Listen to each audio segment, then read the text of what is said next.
Dios les bendiga, amados hermanos. Bienvenidos a una nueva temporada en este canal, de Interpretando la Profecía.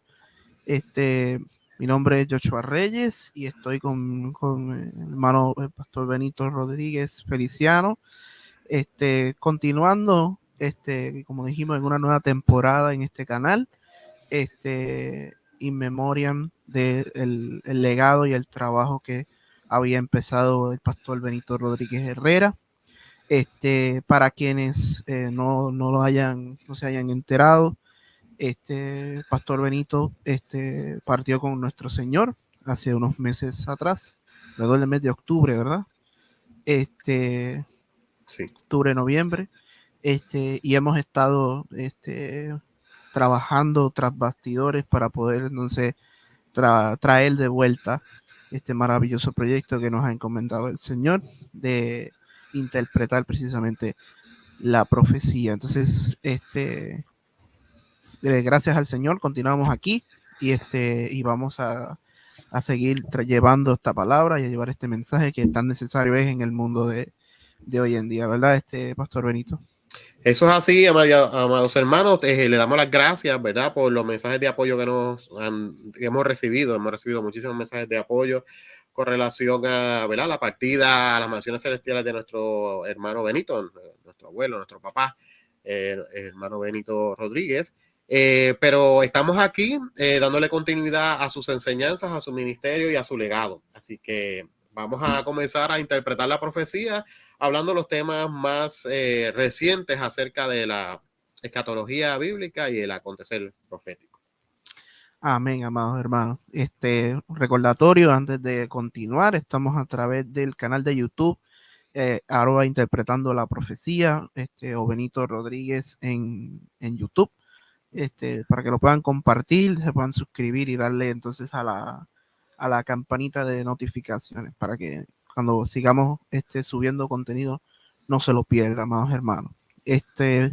Permítame compartir entonces la presentación que tenemos preparada para este video.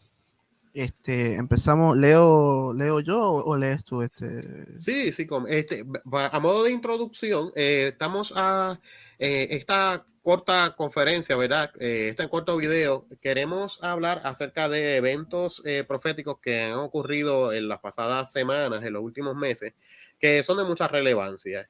Y teníamos pendiente desde hace varios meses hablar acerca de la vaca roja, lo conocida vaca alazana, que es la vaca que es necesaria para la purificación de los sacerdotes del próximo templo que ha de ser construido. Así que, Joshua, vamos a leer una porción de Números capítulo 19 que habla precisamente de la descripción de la vaca. Amén. Lee así la palabra del Señor en Números 19, del 1 al 2. Jehová habló a Moisés y a Aarón diciendo, esta es la ordenanza de la ley que Jehová ha prescrito, diciendo, di a los hijos de Israel que te traigan una vaca alazana perfecta, en la cual no haya falta, sobre la cual no se haya puesto yugo, y la daréis a Eleazar el sacerdote, y él la sacará fuera del campamento y la hará degollar en su presencia.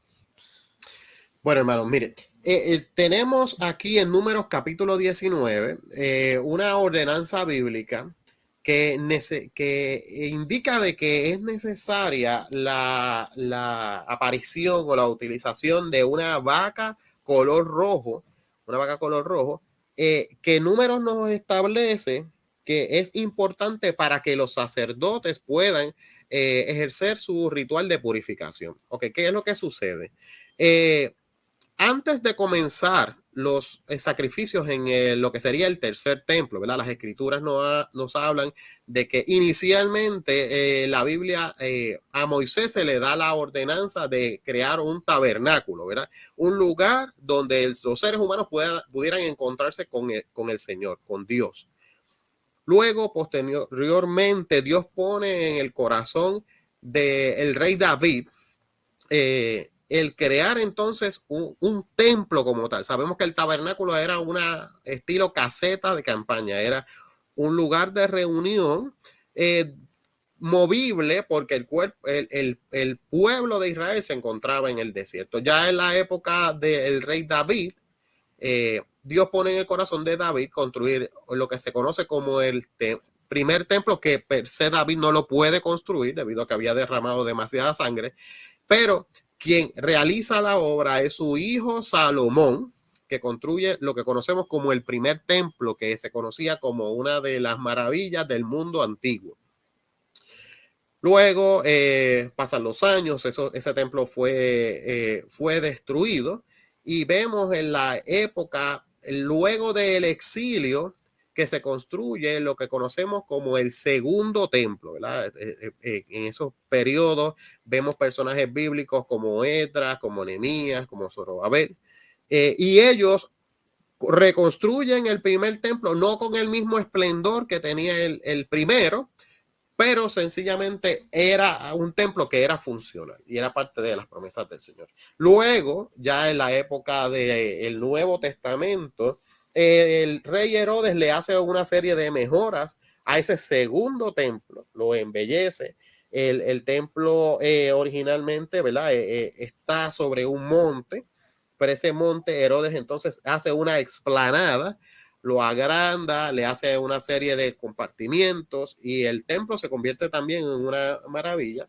Ese templo sabemos que no es un tercer templo, sino que es el segundo templo de los ¿verdad? Que fue empezado a construir los templos de Esdras, Nehemías, Zorobabel, luego del periodo post-exílico. Ese templo simple fue embellecido entonces por el rey Herodes. Ese templo fue destruido en el año 70 por los romanos y hasta el día de hoy los judíos no tienen templo. Pero ¿qué sucede? Los judíos están en los preparativos para construir su tercer templo. Pero ¿qué necesitan? ¿Qué necesitan los judíos para poder comenzar con eso?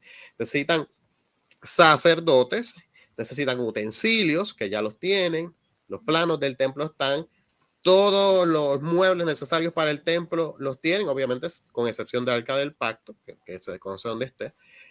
Y un elemento esencial es que los sacerdotes, antes de comenzar a oficializar o a realizar sacrificios en el templo, tienen que pasar por un proceso de purificación por si estuvieron en contacto con algún cadáver, algo inmundo. Y el mecanismo para poder purificar a estos sacerdotes es a través de las cenizas de la vaca alazana. Ahí vemos entonces en Números capítulo 19 que se da esa ordenanza. Jehová habla a Moisés diciendo, esta es la ordenanza de la ley que Jehová ha prescrito, diciendo a los hijos de Israel que traigan una vaca, dile a los hijos de Israel que traigan una vaca alazana perfecta. Ese es el punto.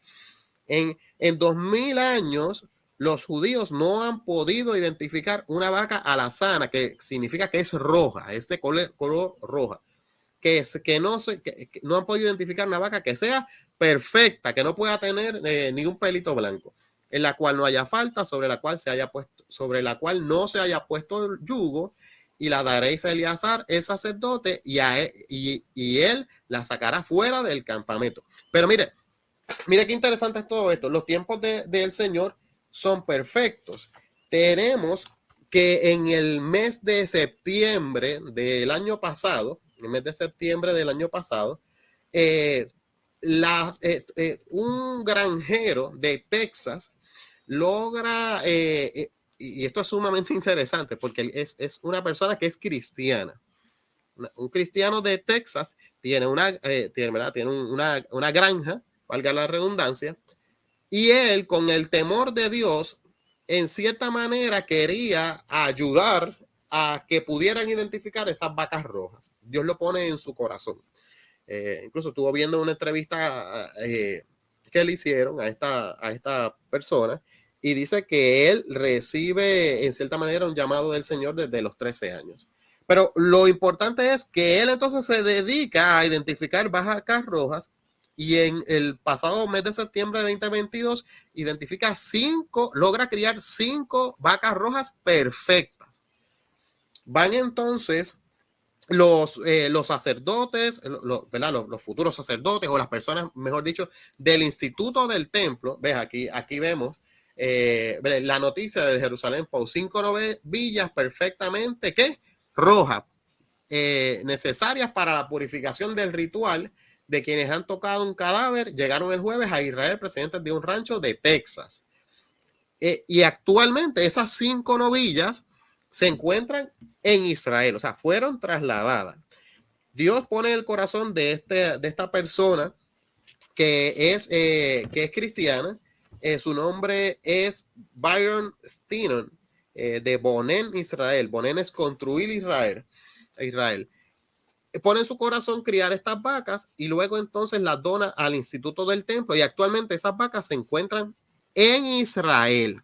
Pero mire lo interesante de todo esto. Estas vacas actualmente tienen entre 1 año y medio a 2 años aproximadamente de edad. Tienen de 1 año y medio a 2 años de edad.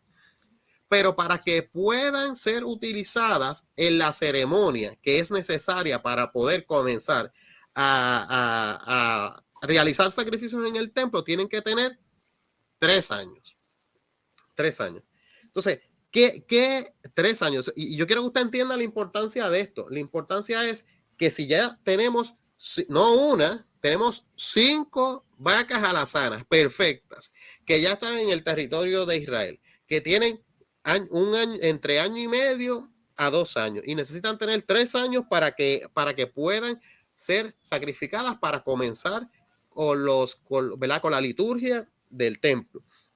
Dice que están entonces planificando para el próximo año que esas vacas van a tener ya 3 años y van a ser perfectas, ¿verdad? Van a tener la edad ideal para poder realizar ese sacrificio. Las van a estar realizando un sacrificio de una de esas vacas en el Monte de los Olivos, que es el lugar donde anteriormente se sacrificaba, porque es un sacrificio que se hace fuera del templo para purificar precisamente al sacerdote y que luego entonces pueda entrar el templo. Y mira lo interesante de esto. Como la vaca tiene que ser sacrificada fuera del área del templo, tiene que ser un área en el Monte de los Olivos que dé en dirección hacia el lugar sagrado del templo. La información que tenemos es que hace 12 años atrás, una persona judía compró un terreno ahí en el Monte de los Olivos, pensando precisamente que ese era el lugar que iban a utilizar para poder realizar ese sacrificio. Me está siguiendo, o sea, ve la importancia de esto. Y dice que estamos a ley básicamente de 1 año para que ellos hagan el sacrificio de esta vaca. ¿Qué también es necesario para que puedan realizar estos sacrificios? Necesitan tener sacerdotes, ¿verdad? Sacerdotes que estén preparados precisamente para oficializar en el templo.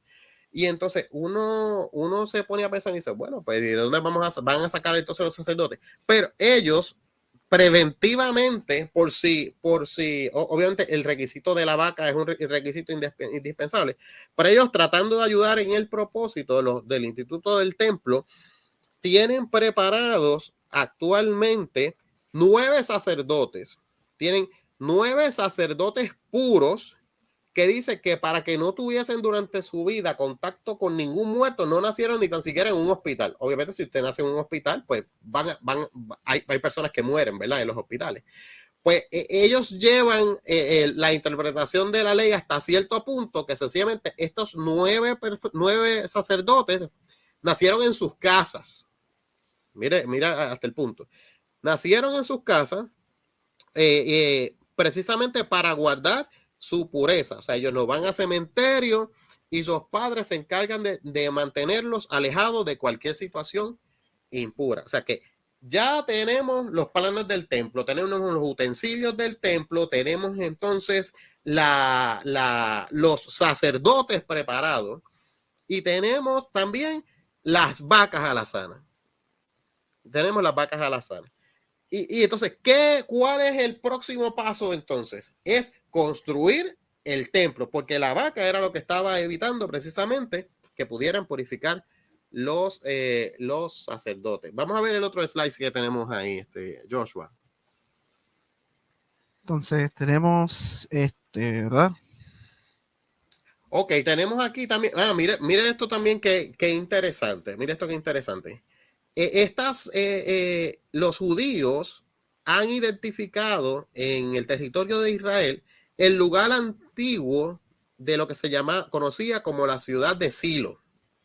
Esta ciudad era el lugar donde el libro de Josué nos narra, creo que tenemos la cita bíblica en el próximo slide, Joshua. Aquí. El libro de Josué, capítulo 1, verso 18, nos dice que toda la congregación de los hijos de Israel, Perdóname.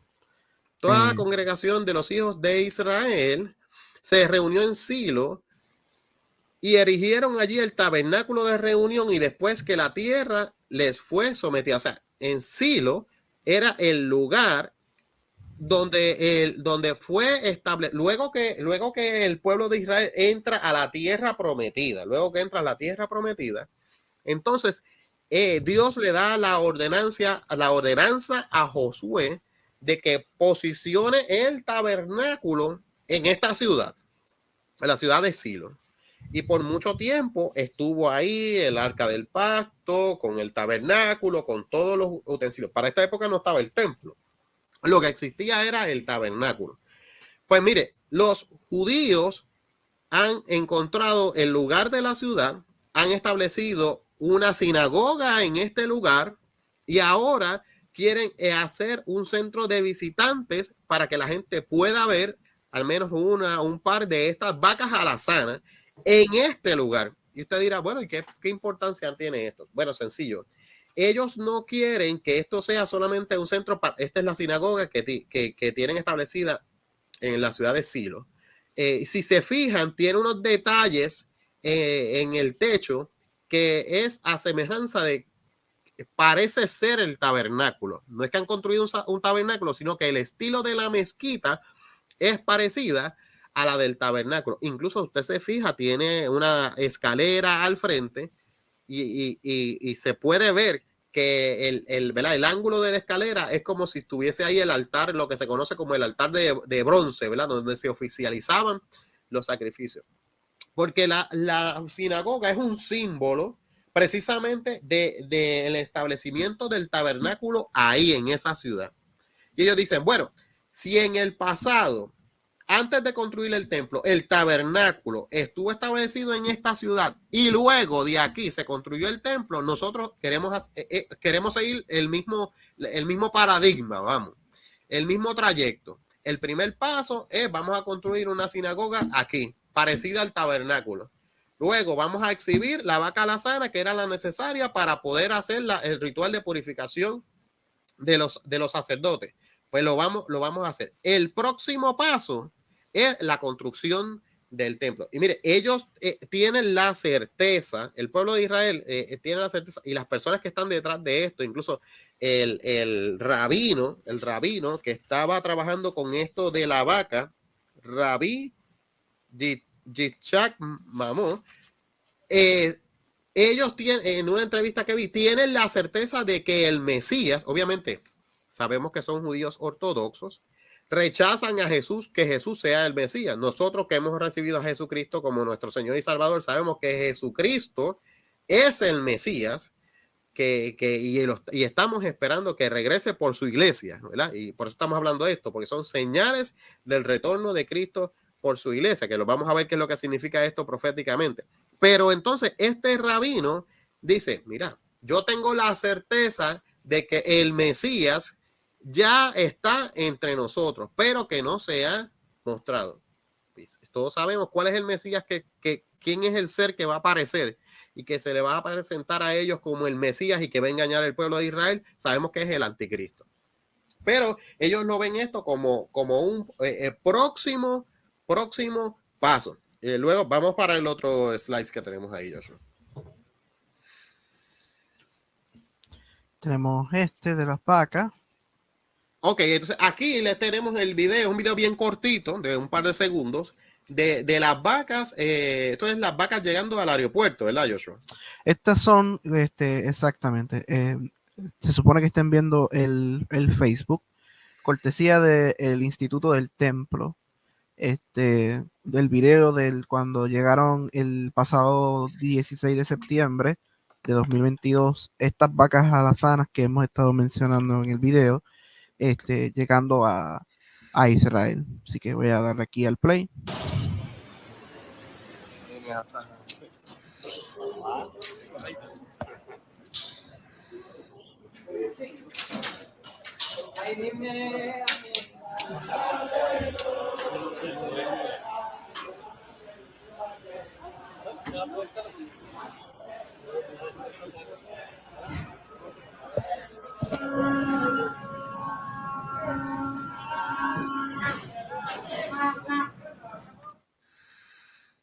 Muy bien. Entonces, ¿cuál es el significado profético? ¿Verdad? Lo vamos a ver ahora en la próxima, en la minilla. ¿Cuál es el significado profético de esto? De que este templo que los judíos están a punto de construir, es el templo que ha de ser destruido y que va a ser desolado por el anticristo. Va a ser el templo donde ocurrirá la abominación desoladora. Y usted me dirá, pero ¿cómo van a construir el templo, Benito? Si sencillamente hay una mezquita de los musulmanes. Sabemos que el domo de la roca se encuentra, ¿verdad? Lo que conocimos como la mezquita de Omar, que sencillamente también se le conoce como el domo de la roca. En propiedad, la que es mezquita es la Al-Aqsa, que es la que está al lado.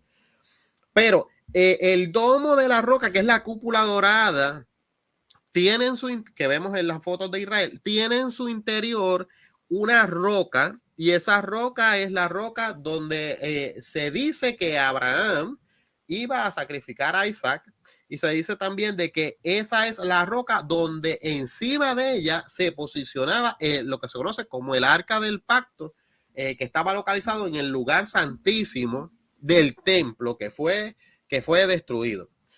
Pues bueno, yo no sé cómo lo van a construir.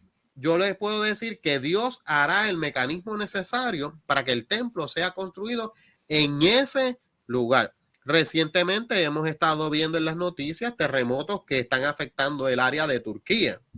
Y parte de esos terremotos se han sentido en Siria, que está en el norte de Israel, y estuve viendo también que en el mes de febrero y marzo también han ocurrido unos terremotos leves en las zonas de Israel como tal. Incluso en Israel, estuve viendo precisamente anoche, están esperando un gran terremoto. Es similar como acá en Puerto Rico, que llevábamos alrededor de 100 años esperando un gran terremoto.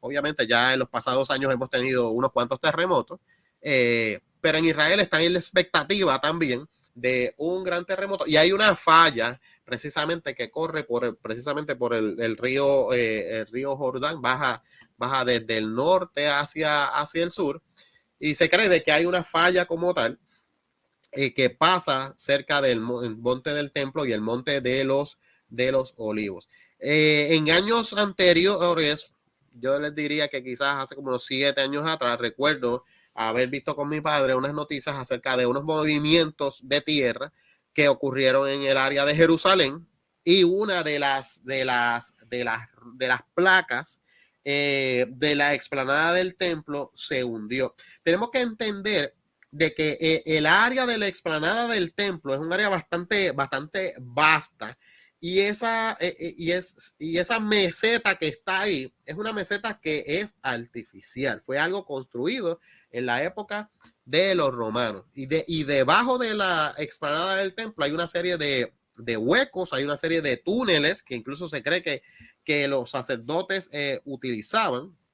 Y hay quien diga que incluso en uno de esos túneles puede estar escondido el arca del pacto, ¿verdad? Es una de las teorías que existen al respecto.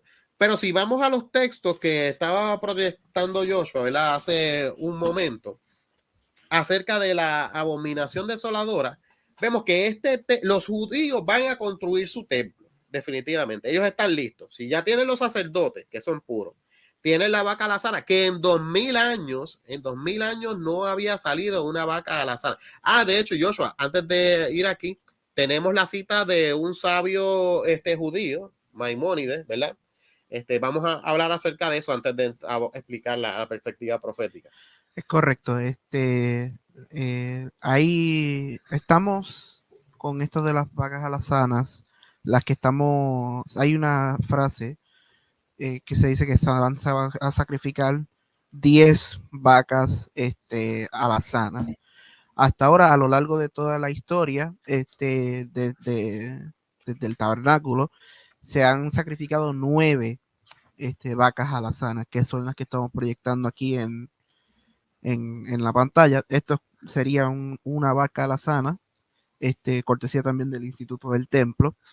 Y las 9 vacas que se han sacrificado, que están registradas en la Biblia y en los cánones de los judíos ortodoxos, serían la primera por Moisés, la segunda por Esdras, y luego por las demás vacas han sido sacrificadas por diferentes sacerdotes del periodo del segundo templo. En este caso, como tenemos aquí proyectado en la pantalla, 2 por Simón el Justo, 2 por Jonatán. ¿Cómo pronunciamos estos nombres? Sí. Pero ahí lo importante es, usted dirá, pero se supone que hagan constantemente el sacrificio de estas vacas. ¿Por qué razón solamente han sacrificado 9 en toda la historia? ¿Por qué? Porque ellos luego que esto es solamente para purificar al sacerdote, ¿verdad? Para que pueda entrar, ¿verdad? Específicamente al sumo sacerdote, para que pueda entrar a oficializar por si ha tocado algún ser muerto, algún cadáver. Ese es el propósito de la purificación. Pero las cenizas que se sacan de esta vaca, luego se mezclan con otra serie de componentes y eso se hace algún tipo, se mezcla como en un agua para purificar. Y esa agua lo que hace es que la rociaban sobre la persona que había, ¿verdad?, tenido contacto con algún cadáver. O sea que esta agua que se preparaba en cada sacrificio podía perdurar por un sinnúmero de años, Y obviamente el sacerdote tenía que cuidarse y no podía estar constantemente, ¿verdad?, estarse exponiendo a personas, ¿verdad?, a cadáveres, etcétera, etcétera. Y eso es por lo que vemos ahí. Vamos a ver la cita de Maimónides. Exacto. Hasta ahora, como ven aquí abajo en la presentación, hasta ahora se han sacrificado 9 vacas alazanas, pero hay una frase, una cita de un sabio judío, Maimónides. Maimónides fue un filósofo judío, así para el siglo XIII, siglo XI, siglo XIII, por ahí. Y hay una cita en su comentario al Mishnah, uno de los libros canónicos de los judíos, que dice que la 10ª vaquilla roja será cumplida por el rey, el Mesías. Es decir, la 10ª vaca alazana la iba a sacrificar el Mesías que estaban esperando los judíos, que para nosotros pues es Jesucristo. Exacto. Ellos tienen la certeza, hermano, eso es lo importante de esto. Ellos tienen la certeza que según esta profecía de Maimónides, la próxima vez que se sacrificara una vaca alazana era porque iba a aparecer el Mesías. Iba a aparecer el Mesías. Por eso es que ellos tienen tanta expectativa, porque si llevan 2000 años que no han podido sacrificar, o sea, 2000 años en múltiplos de miles desde que se destruyó el templo, ¿verdad? No habían podido sacrificar una vaca para poder realizar el proceso de purificación del sacerdote.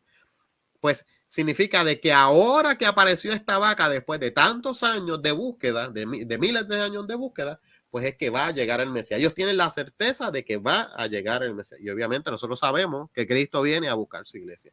Y es la importancia, ¿verdad?, de este detalle. Pero ellos, los judíos, y vamos ahora a ver las citas de Daniel capítulo 9, sabemos por la escritura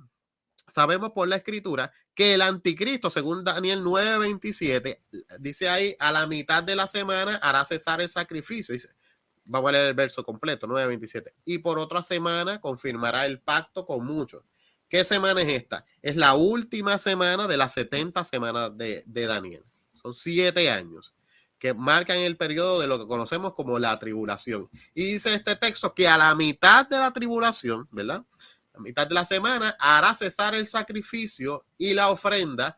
Después, con la muchedumbre de las abominaciones, vendrá el desolador hasta que venga la consumación y lo que está determinado se derrame sobre él desolador. El anticristo firma un pacto de paz con el pueblo de Israel. Y ahora mismo Israel se encuentra rodeado por sus enemigos.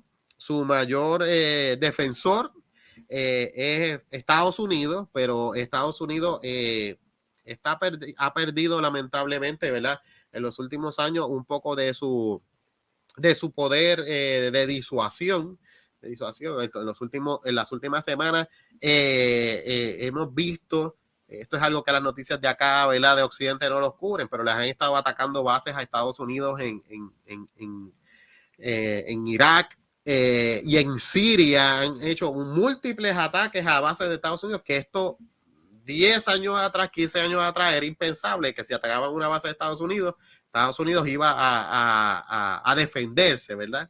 Y a castigar a los que se atrevían a hacer este tipo de eventos. Hoy en día está sucediendo y no vemos respuesta ¿verdad?, de parte de Estados Unidos. Muy lamentable. Pero sabemos que bíblicamente Israel entonces tiene que ser el que se defienda solo, y en cierta manera tiene que encontrar a un personaje que le garantice paz y seguridad. ¿Y quién es el que le garantiza paz y seguridad? Según 9:27, es el anticristo. Y en la mitad de la gran tribulación, entonces dice Daniel 11:31, y se levantará de su parte tropas que profanarán el santuario y la fortaleza y quitarán el continuo sacrificio y pondrán la abominación desoladora. Ese templo que ya están diciendo los judíos, bueno, esperamos que si la vaca tiene entre año y medio o 2 años, esperamos un añito más y vamos entonces, al menos vamos a oficializar el ritual en el Monte de los Olivos para purificar a los sacerdotes. Obviamente ellos están haciendo eso porque están en la expectativa de que el Mesías aparezca. Y ese templo que posteriormente van a construir, esperemos en los próximos años, es el templo que va a ser que va a pasar por va a ser pasar por el periodo de la abominación desoladora. Será asolado por el anticristo a mitad de la tribulación. Mateo 24:15-16 dice, por cuanto cuando vea, va a ser profanado, esa es la palabra que estaba buscando en mi mente, el templo que va a ser profanado por el anticristo. Mateo 24:15-16 nos dice, por cuanto veáis en el lugar santo, y el lugar santo, pues sabemos, es el templo, la abominación desoladora de que habló el profeta Daniel, el que le entienda, entonces los que estén en Judea huyan a los montes. Eso es una advertencia que se le está haciendo al pueblo de Israel. Vamos para la próxima, Joshua. Entonces, mira si este escenario profético, ya estamos culminando, está cuadrado, que tenemos entonces los sacerdotes, tenemos las vacas, esperan ellos empezar a hacer al menos un sacrificio de aquí a un año. Estiman que ese sacrificio de la vaca alazana sea entre la Pascua y el día de Pentecostés del año 2024. Entre la Pascua y el día de Pentecostés del año 2024. Si vamos a estar aquí o no vamos a estar aquí, pues no sabemos, hermanos. No sabemos. Era como decía mi padre cuando le preguntaban acerca de la construcción del templo. Sabemos que el que nosotros podamos ver la construcción del templo, no sabemos si vamos a estar aquí en la tierra. No podemos determinar eso. Porque hasta que sabemos que la iglesia tiene que ser arrebatada de la tierra antes del periodo de la gran tribulación. Si el Señor nos permitiese ver la construcción del tercer templo sería una señal ya de los últimos tiempos, porque el mundo estaría a punto de entrar en el periodo de la grande tribulación. Pero nosotros debemos mantenernos alerta, porque sabemos que tan pronto construyan ese templo, en próximos días, ¿verdad? Próximos meses después, estará entonces comenzando el periodo de la grande tribulación. Y ahora entonces, el engaño hacia el pueblo de Israel, que es la noticia que Joshua, ¿verdad?, nos va a poner ahora, el engaño que se está dando por parte de las autoridades eclesiásticas y por parte específicamente del Papa Francisco, es que han decidido construir una iglesia. Léete lo que dice ahí, Joshua. Dice aquí, Abu Dhabi, inauguración de la casa de la familia abrahámica. Es un centro interreligioso ubicado en el Distrito Cultural de Sayyadid, en Abu Dhabi, en los Emiratos Árabes Unidos. Fue inaugurado oficialmente el jueves 16 de febrero de 2023. Y el centro alberga una iglesia dedicada al Papa Francisco, una mezquita dedicada a Ahmed el Tayeb y una sinagoga dedicada a Moisés Maimónides, autoridad rabínica en la Edad Media. La inauguración fue seguida el viernes por la oración islámica, el sábado por la celebración del sábado judío y el domingo por una misa católica. Exacto. Y esto, vamos a ver la imagen, Joshua. Esto es un templo que se conoce como la casa de la familia abrahámica. ¿Y qué es esto? Es un templo que alberga las tres religiones principales. Tiene una iglesia dedicada, ¿verdad?, para los católicos, dedicada al Papa Francisco. Tiene una mezquita de adoración, ¿verdad?, para los musulmanes. Y tiene también una sinagoga. Y se dice, ¿verdad? Estábamos en la expectativa de cuándo esto se iba a inaugurar. Dice que el 16 de febrero del 2023 se inauguró la casa de la familia abrahámica en los Emiratos Árabes. Mire, ¿cuándo usted iba a pensar de que iban a inaugurar? Bueno, el simple hecho, ¿verdad? En cierta ocasión yo te hablaba con Joshua, ¿verdad? Joshua, de poner una cruz, ¿verdad? En Emiratos Árabes, ¿qué iba a pasar? No, te apresaban y ahí mismo te picaban para pasteles, o sea, te liquidaban ahí mismo. Literal, ¿verdad? Sabemos que son países intransigentes completamente con el cristianismo y cualquier otra religión. Y desde que el Papa Francisco pues comenzó, ¿verdad?, su función papal, ha podido tener acceso a varios países musulmanes, incluyendo a Emiratos Árabes, incluso ha podido hacer visitas y dar discursos, ¿verdad? En uno de estos, me parece que fue en este mismo país, pusieron incluso hasta una cruz enorme, que antes sencillamente poner el símbolo de una cruz era algo completamente impensable. ¿Y qué es lo que está pasando? En la Iglesia Católica, a través del Papa Francisco, está promoviendo el ecumenismo. Está promoviendo el ecumenismo que va va a ser el propulsor de la adoración al anticristo. Sabemos que en la palabra, en Apocalipsis nos habla precisamente, Apocalipsis capítulo 13, nos habla acerca de dos bestias. La primera se describe como el anticristo. Luego, a partir del verso 11, nos habla acerca del falso profeta. O sea, en el periodo de la tribulación, vamos a tener al ser político, ¿verdad?, que es el anticristo, que también se proclama como Dios mismo y exige adoración, pero el componente es como la deidad y su profeta, vamos a ponerlo así, la deidad y su profeta, ¿verdad? Mahoma, Alá tiene Alá es la deidad, ¿verdad?, en el caso de los musulmanes, y su profeta es Mahoma, ¿verdad? Pues es lo mismo aplica aquí en la doctrina del anticristo. El Papa Francisco está ahora en sus reformas diciendo que cualquier tipo de adoración nos puede llevar hacia Dios. Sabemos que eso es completamente falso, porque Jesucristo dice: yo soy el camino, la verdad y la vida, y nadie viene al Padre si no es por mí. Usted me va a decir: ay, Benito, pero no seamos tan intransigentes, porque quizás hay personas que pueden pensar que un musulmán adorando a Alá me puede estar realmente adorando a Dios Padre. Bueno, está bien. El problema que tenemos aquí es que la salvación es reconociendo a Jesucristo como Señor y Salvador. O sea, si tú quieres pensar eso, no hay ningún problema. Pero si no aceptas a Jesucristo, que Jesucristo es Dios, y a Jesucristo como tu Señor y Salvador, estás ponchado. Exacto. No, que yo creo en los hindú, que yo creo el Brahma, que esto, pues si no crees en Jesucristo, lamentablemente el camino a la salvación es solamente a través del Hijo, a través de Jesucristo. Entonces, el componente religioso en el tiempo del anticristo es impulsado por el falso profeta. El Papa Francisco, ¿verdad? Que no podemos asegurar a ciencia cierta que sea el falso profeta, pero es un prototipo del falso profeta, porque sus enseñanzas promueven el ecumenismo, incluso el liberalismo dentro de las instituciones católicas.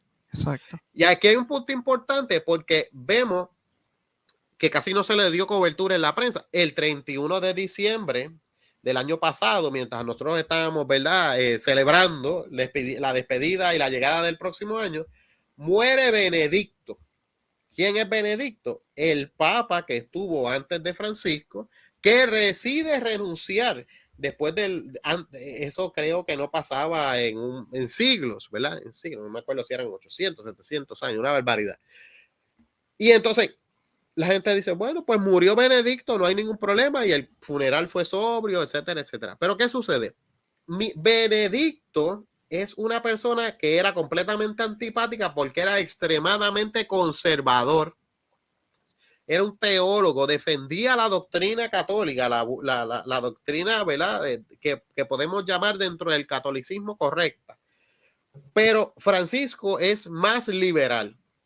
Y los expertos piensan que Francisco no ha podido avanzar más en sus reformas porque estaba esperando, perdón, precisamente la muerte de Benedicto, que era esa contrafigura que aunque no estaba en el poder, aún así ejercía su influencia para mantener el conservadurismo dentro de la iglesia. Pero ahora Francisco tiene rienda suelta para poder establecer su agenda, como hemos dicho, como prototipo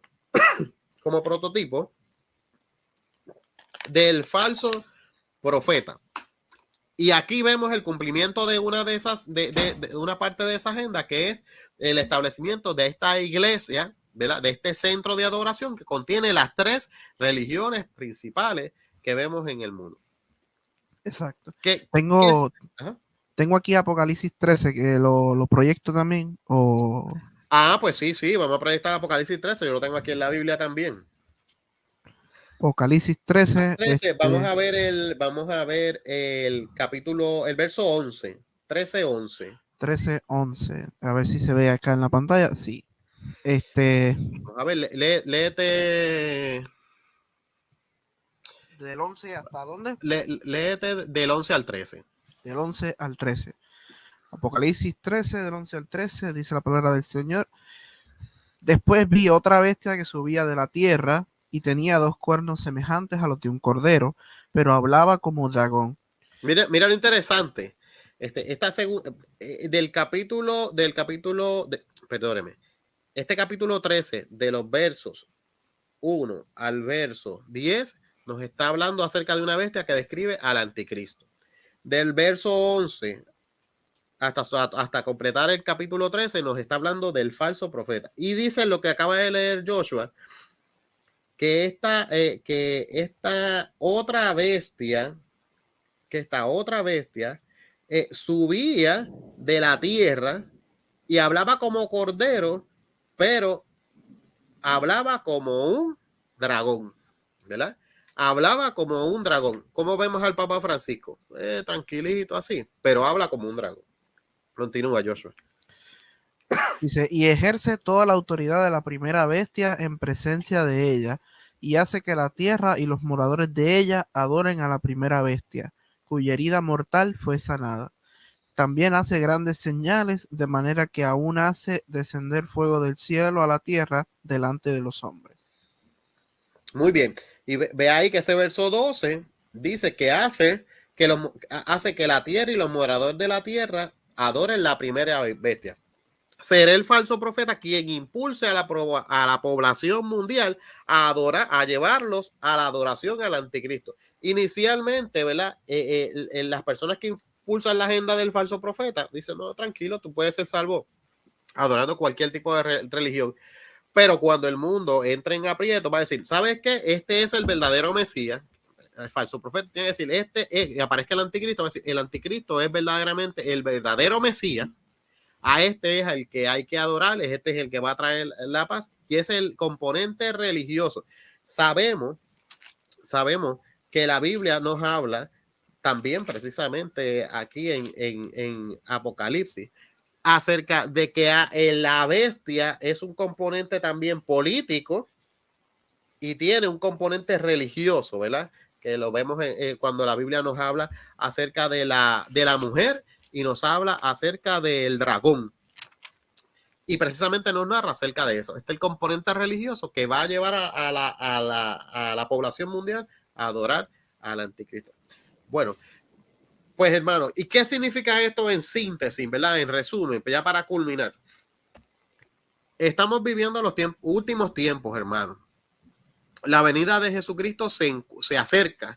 Estamos seguros completamente de que estamos viviendo las señales del tiempo del fin. Los judíos ya el año que viene van a comenzar entonces a realizar el proceso de sacrificar la vaca alazana para purificar a sus sacerdotes. Luego de eso van a querer construir su templo, ¿verdad? Y déjeme decirle que actualmente las personas que están gobernando en Israel es una coalición ultra ortodoxa, ultra conservadora, que ellos van a hacer todo lo posible para obtener los fondos para poder realizar lo que queda de los preparativos del templo. Tenemos entonces a la Iglesia Católica impulsando el ecumenismo con esta, ¿verdad? Bajo la excusa de que todos somos hijos de Abraham. Y son señales que Cristo viene a buscar su iglesia, porque si los judíos están a punto de construir el templo que va a ser profanado para el anticristo, y cuando aparezca el anticristo, la iglesia no va a estar aquí, hermano. La palabra es clara y Dios le dice en el mensaje a las 7 iglesias, le dice a la iglesia de Filadelfia, por cuanto ha guardado la palabra de mi paciencia, yo te libraré de la hora de la prueba que va a estar pasando por todo el mundo entero, ¿verdad? Eso es Apocalipsis capítulo 3, verso 10. Por cuanto has guardado la palabra de mi paciencia, yo también te guardaré de la hora de la prueba que ha de venir sobre el mundo entero para probar todos los que moran la tierra. He aquí yo vengo pronto, retén lo que tiene para que ninguno tome su corona. Esto es un llamado a arrepentimiento, un llamado a vivir en santidad, porque estamos en los últimos tiempos y Cristo viene pronto. Si no has recibido a Jesucristo todavía en tu corazón, déjame decirte, como dijimos ahorita, Jesucristo dijo, yo soy el camino, la verdad y la vida, y nadie viene al Padre si no es a través de mí. No, que yo soy un buena gente, yo no miento, yo no robo. Necesitas aceptar a Jesucristo como tu Salvador y garantizar que tu nombre está escrito en el libro de la vida. Ahora aquí al final vamos a orar, ¿verdad? Joshua me va a ayudar con la oración, una oración que sea también una oración de salvación para las personas que quieran aceptar a Jesucristo como nuestro Señor y Salvador. El propósito de estos videos es concientizar que Cristo viene pronto y tenemos que estar listos. Así que muchas gracias y Dios les bendiga. Amén, hermanos. Nos hemos gozado, así que procedemos entonces a orar para terminar este video.